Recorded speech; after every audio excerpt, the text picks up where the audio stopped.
Robbie, obviously we're talking 24 hours after the League Cup final defeat at Wembley. Is there any concern for you now that the Liverpool season could unravel completely, or are you still confident when it comes to the Premier League? Yeah, look, it's 12 points clear, so if Liverpool were sat 5 points clear, I'd sort of be a little bit more worrying, I should say. But yeah, I think they're in a great position. I think we can get up, overly carried away with giving the players too much stick. They've had obviously a tough season. Obviously done well in certainly the Champions League. Done well to get to obviously League Cup final. But yesterday just wasn't to be. I think Newcastle by far the better team and deserved to win the game. So the disappointment when you are reaching a final and you lose it, of course there is.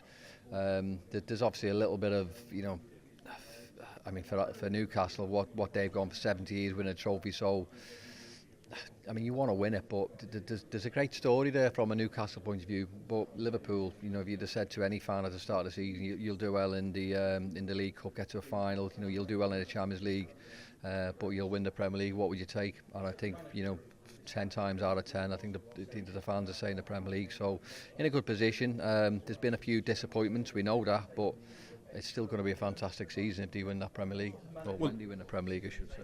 Will that be the message from Arne Slot as well? Look, we've had a bad week out the Champions League. We've lost a cup final at Wembley, but let's not lose sight of the bigger picture. When I came in the summer and replaced the legendary manager, if you'd have told me, if I'm Arne Slot, I'd be this far clear in the Premier League, I'd have taken that. Oh, absolutely. I think, coming to the defence of Arne Slot, I think he's been a tremendous, asset to the team and the squad in Liverpool.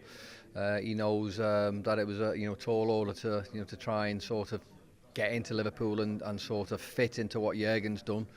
And the biggest compliments I can pay him is we haven't really missed Jurgen, and that seems like such a criminal thing to say, because of Jurgen's took Liverpool back to a level that and quite rightly talking about one of the top teams, not just in Europe but in world football. So what he's achieved this year, his first team with Jurgen's players. So I think he sort of give the club the kudos to maybe go out and pick players that he wants for his team and his squad for next year, because I think he'll deserve that right, because what he's done now, okay, it's Jurgen's squad and it's Jurgen's team, but he's played in a slightly different way, so he's got something out of these players that we're playing in a different way. So and I love that aspect of Liverpool at the minute. And look, it'll be an amazing development if they don't win the league. We know that, but obviously it's not done and dusted. We know, but they're in such a great position, and I think as long as everyone's healthy and from this game that was gone just the Newcastle one, there's still a lot to play for. It's a massive summer, isn't it? If Mo Salah doesn't sign a new contract and he leaves at the end of the season, could Alexander ISAK be a potential replacement? We saw his talents at Wembley. Would you encourage Liverpool to go and break the bank for someone of his quality? Absolutely. And it's not just if Mo goes. I think if Mo stays, I think they should be going on and getting players like that anyway. So, you look at the great Manchester United teams of the past, and when they were winning stuff under Sir Alex, it was maybe one player who was coming in and just sort of giving everyone that little bit of a lift. Now I know people's opinions of football clubs now are simply going by this player, that player, and just getting as many players as you can into that squad. But if you've got one or two really make a difference and give everyone a lift, players and fans, then I think we're all for that. I think if you look at world football at the minute and certainly strikers, there's not many about, in all fairness. But you're probably looking at closer to home, someone who's done well in the Premier League, someone who's comfortable and scored in the Premier League is probably what you want to do, because it's less of a gamble. So I'm sure Liverpool will be getting linked with him. I'm sure Newcastle will obviously want to give him a new contract because of the goals and the performances. So it will be an interesting summer, certainly from a Liverpool point of view, but it'll be an interesting summer for Newcastle, because there'll be so many clubs wanting to take him as well. Because one of the other players we believe is on Liverpool's radar is Milos Kerkez, the left back at Bournemouth. Have you seen enough of him to suggest that maybe he could be a decent acquisition?